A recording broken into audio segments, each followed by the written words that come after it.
বন্ধুরা, তোমরা কেমন আছো? আশা করি খুব ভালো আছো। আমিও খুব ভালো আছি। আজকের বাজারে গেছিলাম। এই যে বেশি বড় না, ছোটই এই কাতলা মাছ। এই কাতলা মাছ নিয়ে এসেছি। আমি বাড়িতে কেটে বেছে ধুয়ে নিয়েছি। আমি এটা কিভাবে রান্না করব তোমরা দেখতে থাকো। কড়াতে আমি তেল দিয়ে দিয়েছি আর মাছটা নুন হলুদ দিয়ে মেখে নিয়েছি। এখন ভেজে নেব। আর মাছগুলো সব ভাজা হয়ে গেছে, এখন আমি তুলে নেব।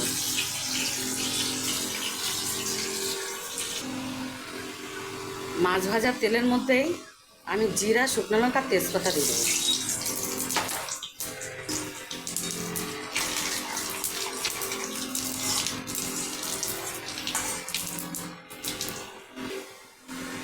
এখন আমি আলু কেটে রেখেছি, আলুটা ভেজে নেব।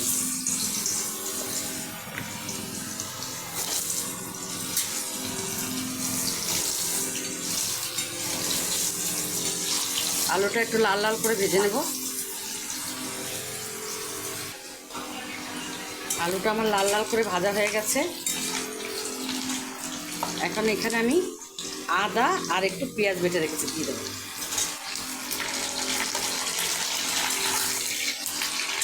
দিয়ে ভালো করে নাড়াচাড়া করে নেব।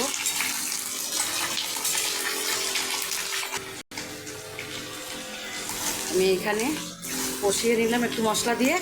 এখন আমি গুঁড়ো মশলাটা দিয়ে দেবো। এখানে লঙ্কার গুঁড়ো, লবণ আর হলুদ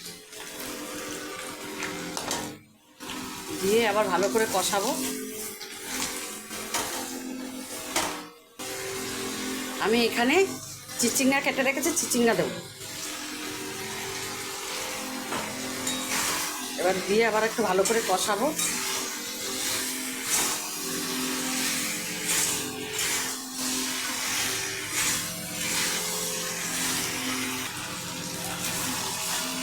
ভালো করে কষিয়ে দিলাম।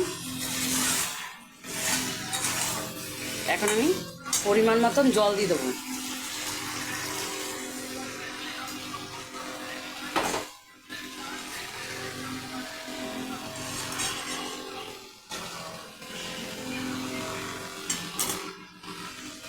উপর থেকে আমি 4টে কাঁচা লঙ্কা দিয়ে দিলাম। এবার চাপা ঢাকা দিয়ে দেবো। মাছের ঝোল ফুটে গেছে, এখন আমি মাছগুলো দিয়ে দেবো।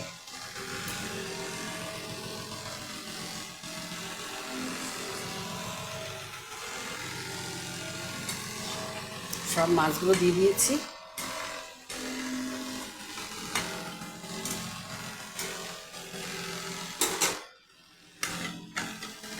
আমি এখানে একটা মশলা বেটে রেখেছি, ধনে, জিরা আর 2টো শুকনো লঙ্কা, একটা তেজপাতা।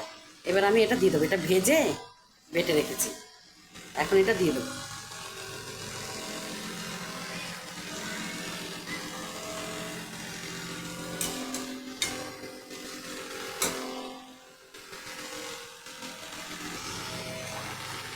আমার মাছের ঝোলটা হয়ে গেছে, এখন আমি নামিয়ে দেবো। বন্ধুরা, তোমরা তো দেখলে আমি কাতলা মাছটা কীভাবে রান্না করলাম। চিচিঙ্গা আর আলু দিয়ে রান্না করলাম। আমি ঝোল করেছি, পাতলা ঝোল করেছি। ভালো লাগলে একটা লাইক, কমেন্ট, শেয়ার করে দিও। আর তোমরা এরকম বাড়িতে বানিয়ে খেও।